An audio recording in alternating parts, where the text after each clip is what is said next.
Marcus pulled his Harley into the gas station just outside Millbrook, his leather jacket dusty from 6 hours on the road.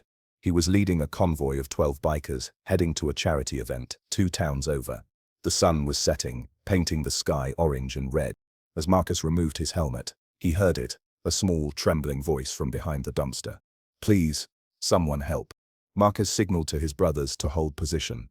He approached slowly, not wanting to scare whoever was hiding. Behind the dumpster, he found a boy, maybe 9 years old, knees pulled to his chest, face streaked with tears and dirt. "Hey there, little man," Marcus said softly, crouching down. "What's wrong?" The boy's eyes were wide with terror. His lip quivered as he tried to speak. They took my sister." Marcus felt his blood run cold. "Who took your sister? When?" "2 men," the boy gasped, his whole body shaking. "An hour ago, maybe less. We were walking home from school.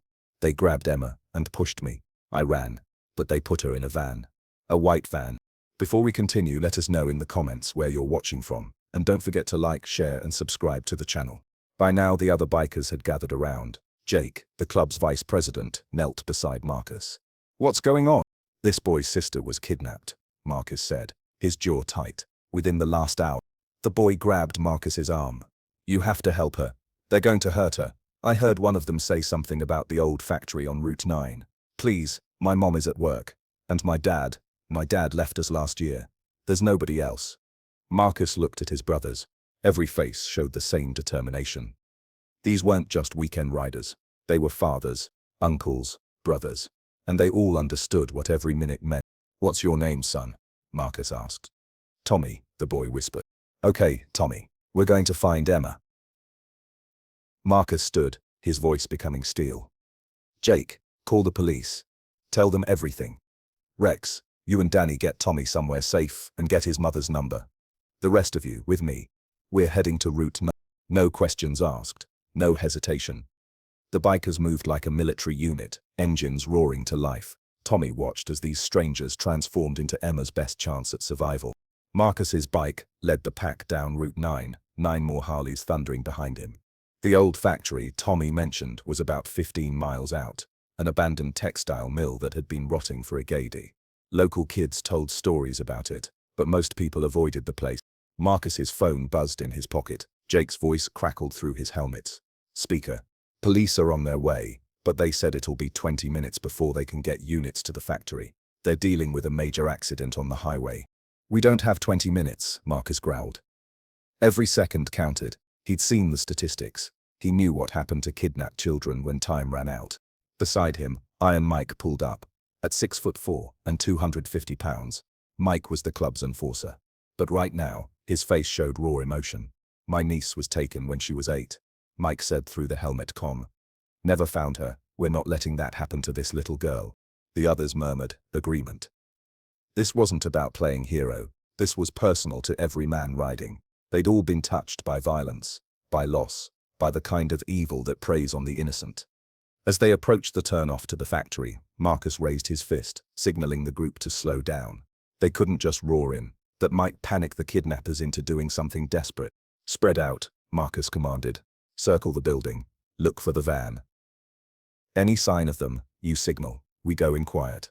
The bikers killed their engines a quarter-mile out and coasted silently toward the factory. The building loomed against the darkening sky, windows broken, walls covered in graffiti. In the parking lot, partially hidden behind an overgrown loading dock, sat a white van. Marcus's heart pounded. They'd found it. Tommy had said 2 men, but they had to assume there might be more. Marcus hand-signaled his crew into positions. Crusher and Bones moved around to the back entrance. Spider and Grizz covered the side doors. Mike stayed with Marcus for the front approach. Through a broken window, Marcus heard voices. Then, cutting through everything else, a young girl's crying. "Emma." Marcus looked at Mike. They both knew they couldn't wait for police now. Every instinct screamed at them to move. Mike pulled out his phone, dropping a pin with their location and texting it to Jake to forward to the police. Then they moved. Marcus and Mike approached the factory's main entrance, a rusted metal door hanging half open on broken hinges. The crying was louder now, mixed with harsh male voices arguing about something. Marcus peered through a crack in the door. His eyes adjusted to the dim interior. The factory floor was a maze of old machinery, broken conveyor belts, and debris. About 50 feet in, he spotted them. 2 men. Just like Tommy said. Emma sat on the ground, hands bound with duct tape, her school uniform dirty and torn. She was sobbing uncontrollably. One man paced nearby, talking on a phone. The other leaned against a rusted machine, smoking a cigarette. "I don't care what he's willing to pay," the man on the phone said. "We agreed on 20,000. He wants the merchandise. He pays the price." Merchandise. They were talking about selling this child. Marcus felt rage burn through him, but he forced himself to stay calm. Anger made you sloppy. He needed precision. He signaled Mike, then tapped his phone. Through their group chat, he sent, 2 targets confirmed. Girl present, appears unharmed but terrified. 1 armed handgun visible on right hip. Naiming 60 seconds. Responses pinged back immediately. Everyone was in position. Marcus counted down in his head. At 0, he and Mike slipped through the door, moving silently through shadows. The factory's layout provided good cover: pillars, old equipment, piles of abandoned material. They got within 30 feet before the man smoking noticed something. He straightened, squinting into the darkness. "Hey, you hear something?" The man on the phone lowered his cell. "What?" "Thought I heard." That's when Crusher and Bones burst through the back entrance, their heavy boots echoing through the factory. The kidnappers spun toward the sound. The armed one reached for his gun. Marcus didn't think. He launched himself forward, covering the distance in seconds. He hit the armed man like a linebacker, driving him into the ground before the gun cleared its holster. They rolled across the dirty concrete, grappling for control. Mike charged the second man, who tried to run but found Spider and Grizz blocking his escape. He turned back, looking for another way out, but Crusher's massive form appeared from behind a machine. "Going somewhere?" Crusher asked, his voice like grinding gravel. Emma screamed, confused and terrified by the sudden chaos. But then she saw the bikers' patches, saw men fighting the people who'd taken her, and something in her young mind understood. These were the good guys. Marcus finally got control of the armed kidnapper, wrenching the gun away and pinning the man's face to the floor. The man bucked and thrashed, cursing viciously, but Marcus had 70 pounds and 20 years of bar fights on him. "Stay down," Marcus commanded, knee pressed into the man's spine. Mike had the second kidnapper zip-tied with plastic restraints from his bike kit. Both men were secured when sirens finally wailed in the distance, growing closer. Marcus stood and walked slowly toward Emma. The girl was still crying, her small body trembling. She pressed herself against the wall, not sure if these leather-clad strangers were saving her, or just different kind of danger. "Emma," Marcus said gently, keeping his distance. "Your brother Tommy sent us. He's safe. He told us you were in trouble." At the sound of her brother's name, Emma's eyes focused. "Tommy. He's okay. He's very brave. He got help." Marcus knelt down, making himself smaller, less intimidating. "My name is Marcus. These are my friends. We ride motorcycles. We're going to take you back to Tommy and your mom, okay?" They said they were going to sell me," Emma whispered, fresh tears streaming down her face. "They said nobody would find me." Mike turned away, his massive shoulders shaking with suppressed emotion. Every man there felt the weight of those words. "They were wrong," Marcus said firmly. "Your brother found us, and we found you. You're safe now, Emma. I promise." One of the kidnappers, the one who'd been on the phone, started yelling. "You idiots have no idea what you're getting into. We work for—" "Shut your mouth, Iron Mike said, his voice so cold and dangerous that the man immediately went silent. The sirens grew deafening, and then the factory lit up with red and blue lights. Police cruisers and an ambulance pulled into the lot. Officers poured out, weapons drawn, shouting commands. Marcus raised his hands. "We're the ones who called it in. The kidnappers are secured. The girl needs medical attention." An officer Marcus recognized, Lieutenant Dawson, approached cautiously. Dawson had known the bikers for years. They'd worked together on several charity drives. "Marcus, what the hell is going on here?" "Found the girl. Couldn't wait for backup." Dawson looked at Emma, at the zip-tied men, at the bikers standing like sentinels around the scene. He holstered his weapon. "Paramedics, get in here." 2 EMTs rushed past with a medical kit. Emma flinched as they approached, but Marcus stayed close, talking to her softly. "They're doctors, Emma. They're going to check if you're hurt." "It's okay." One EMT, a woman with kind eyes, smiled at Emma. "Hi, sweetheart. I'm Sarah. I'm just going to look you over, make sure everything's okay. Is that all right?" Emma nodded weakly. As the EMT worked, cutting the duct tape carefully and examining Emma for injuries, Lieutenant Dawson interrogated the kidnappers. The full story emerged quickly. They were part of a trafficking ring operating across 3 states. Emma wasn't randomly taken. They'd been watching the route she and Tommy walked home for weeks. The ambulance left with Emma, sirens blaring, heading to Millbrook General Hospital. Marcus and his crew followed on their bikes, a protective escort that no one questioned. At the hospital, Tommy and his mother were waiting in the emergency room. When they'd gotten Jake's call that Emma was found and safe, Tommy's mother had collapsed in relief. She'd barely held herself tethered for the drive to the hospital. Marcus watched from the hallway as Emma was wheeled in on a gurney. The moment Tommy saw his sister, he broke free from his mother's grip and ran to her. Emma! Emma! Emma's eyes opened wider. Despite the shock, despite the trauma, she smiled when she saw her brother. Tommy. Their mother reached them, gathering both children in her arms, sobbing so hard she could barely breathe. The 3 of them held each other while hospital staff politely worked around them, checking vitals and preparing to tow Emma to a private room for thorough examination. Marcus stood back with his brothers, feeling a lump in his throat he hadn't experienced in years. This is what they'd saved. Not just a life, a family. After 20 minutes, a doctor emerged. Emma's going to be fine, she told the mother. No serious physical injuries. She's dehydrated and in shock, but with counseling and time she'll recover. You got her back quickly, that made all the difference. The mother, her name was Jennifer, they learned, turned to the bikers. She walked over, tears still flowing, and looked at each of them. You brought my baby back, she said, her voice breaking. How do I thank you for something like this? Marcus shook his head. You don't need to thank us, Mom. Any decent person would have done the same. But you did it. Jennifer insisted. When everyone else was too far away, when the police couldn't get there in time, you came. You risked yourselves for a child you didn't even know. Tommy appeared beside his mother, looking up at Marcus with wide, grateful eyes. You saved her, just like you said you would. Marcus crouched down to Tommy's level. You saved her, Tommy. You were brave enough to ask for help. You remembered important details. The van, the factory. You're the hero here. Tommy suddenly hugged Marcus, his small arms barely reaching around the big man's shoulders. Marcus hugged him back, and damn if he didn't feel tears prickling his own eyes. Can I see your motorcycle? Tommy asked, his voice muffled against Marcus's leather jacket. Marcus laughed, the tension finally breaking. Absolutely, little man.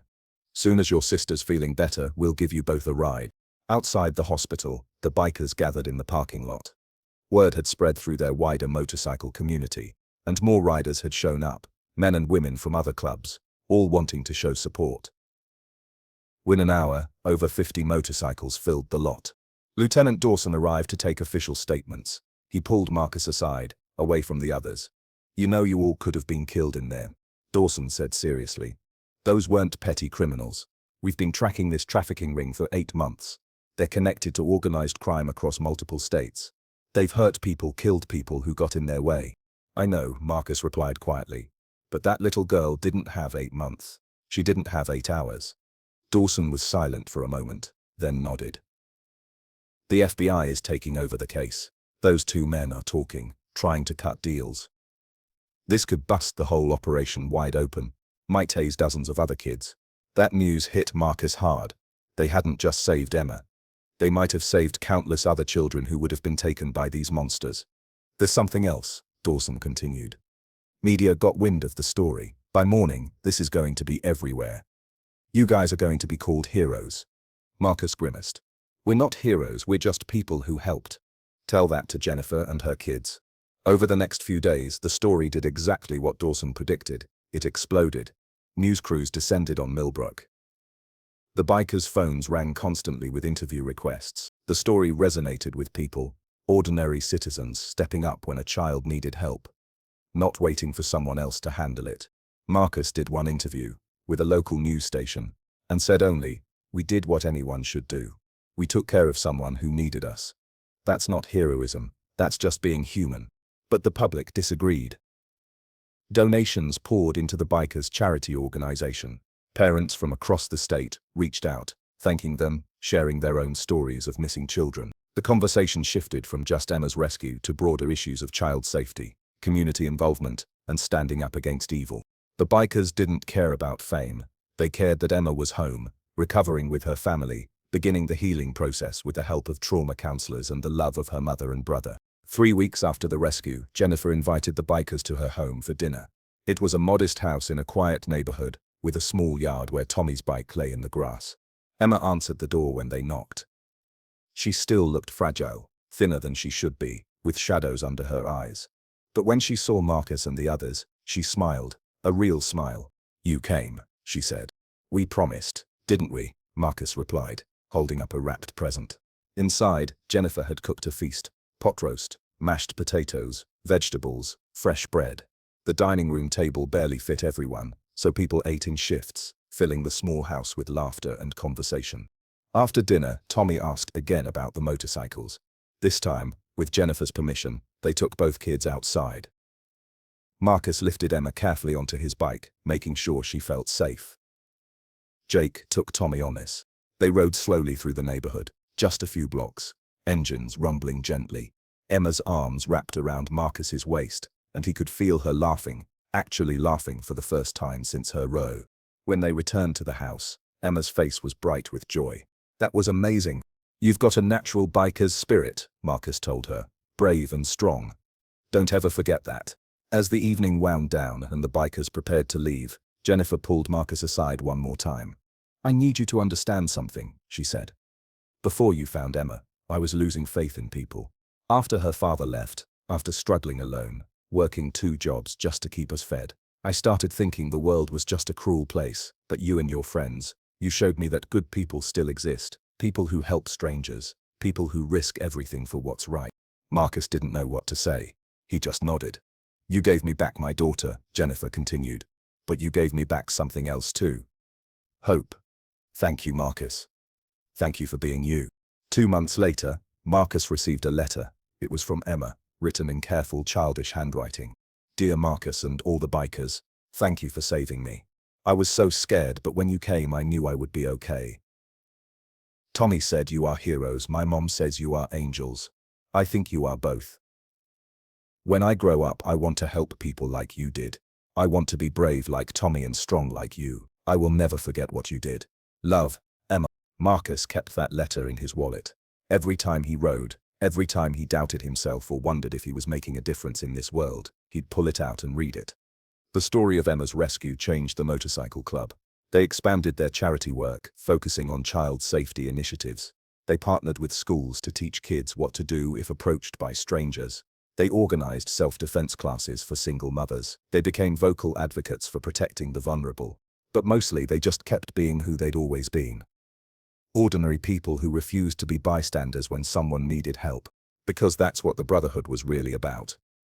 Not the motorcycles, not the leather, not the image. It was about showing up when it mattered. About being the kind of person a terrified boy could keep it to, behind a gas station dumpster. About being the kind of people who didn't wait a second when a child's life hung in the balance.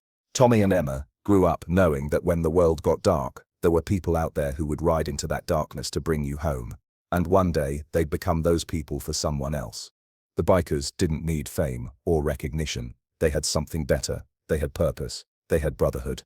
And they had the knowledge that when a little boy whispered, "They took my sister," they'd moved in no time. That was enough. That was enough. But the story didn't end there. 6 months after Emma's rescue, Marcus received a phone call from an unfamiliar number. He almost didn't answer, tired of media requests and people wanting to turn their story into a movie or book deal. But made him pick up. "Is this Marcus?" a man's voice asked, trembling slightly. "Yeah, who's this?" "My name is David Chen. You don't know me, but I saw your story on the news. About the little girl you saved.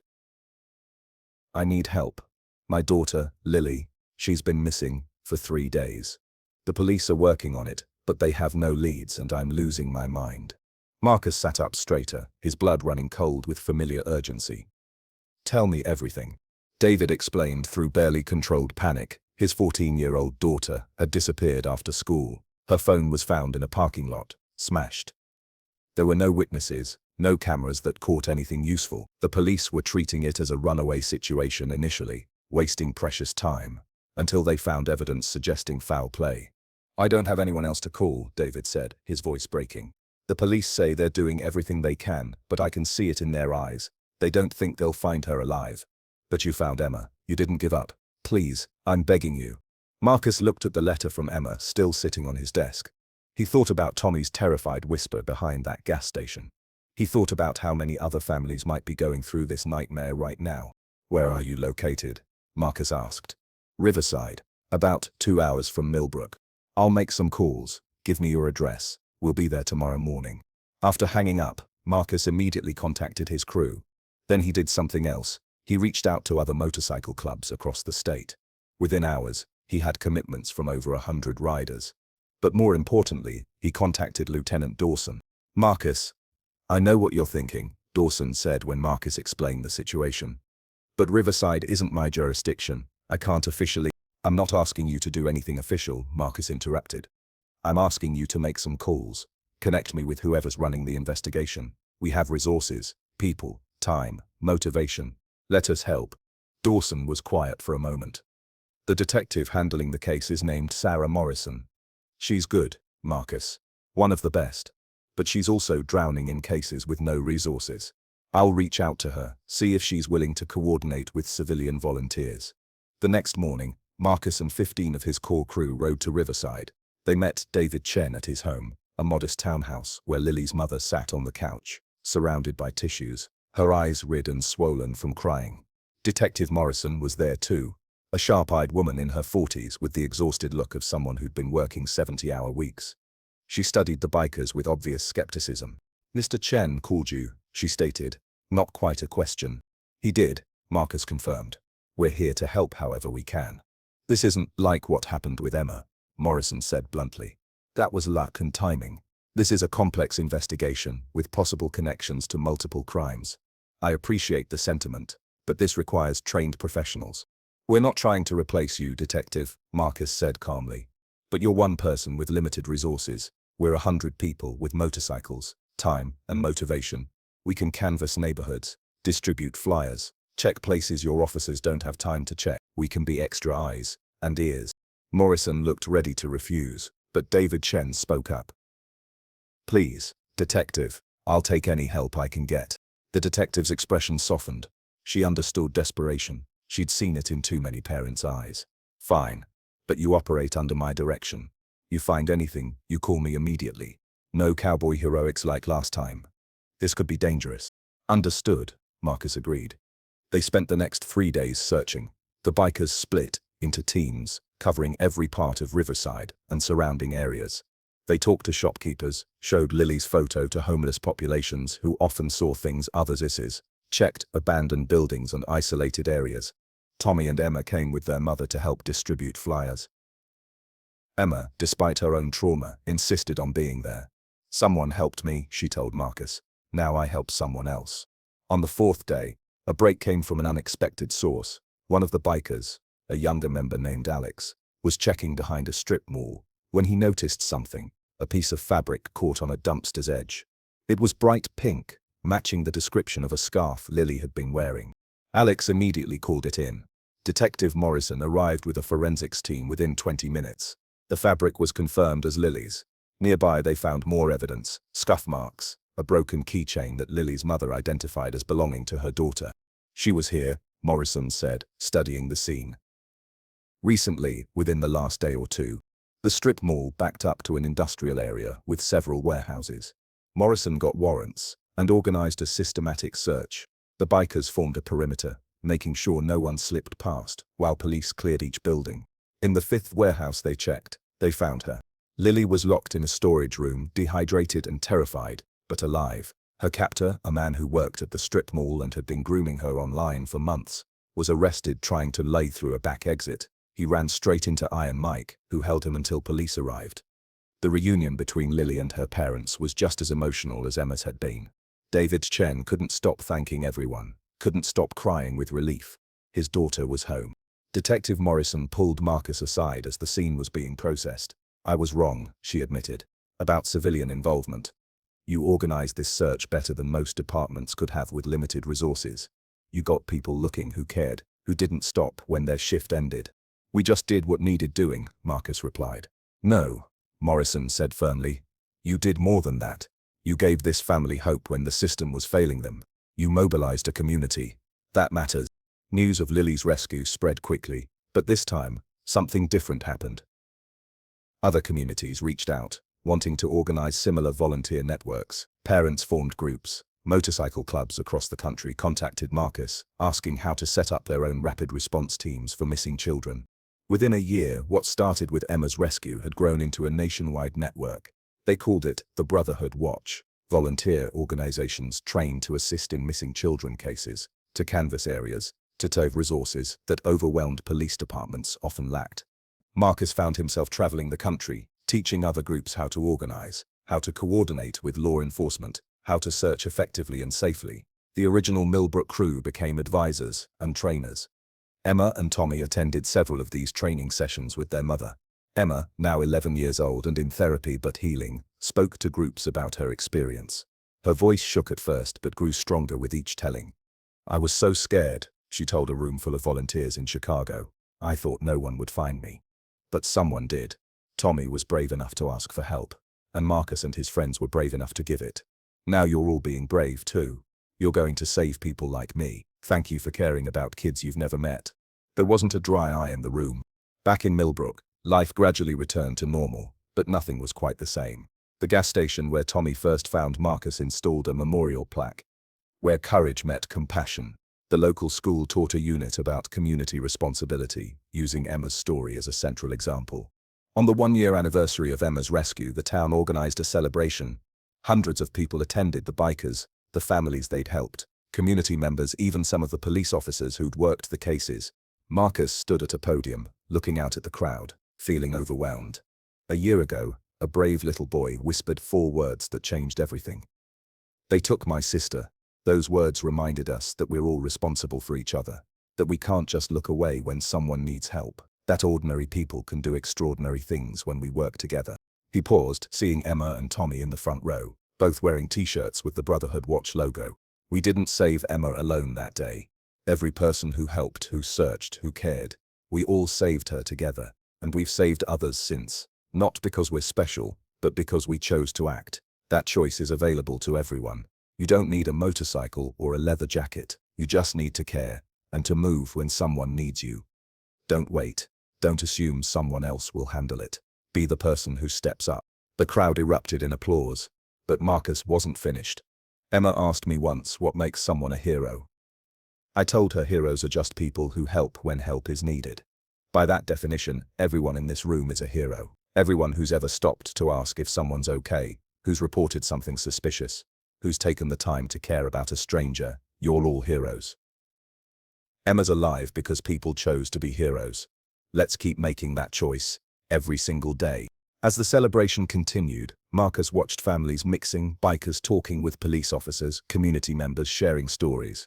This is what it was all about. People connecting, caring, building something bigger than themselves. Tommy ran up to Marcus, excitement in his eyes. Marcus, guess what? I'm starting a club at school, Kids Against Kidnapping.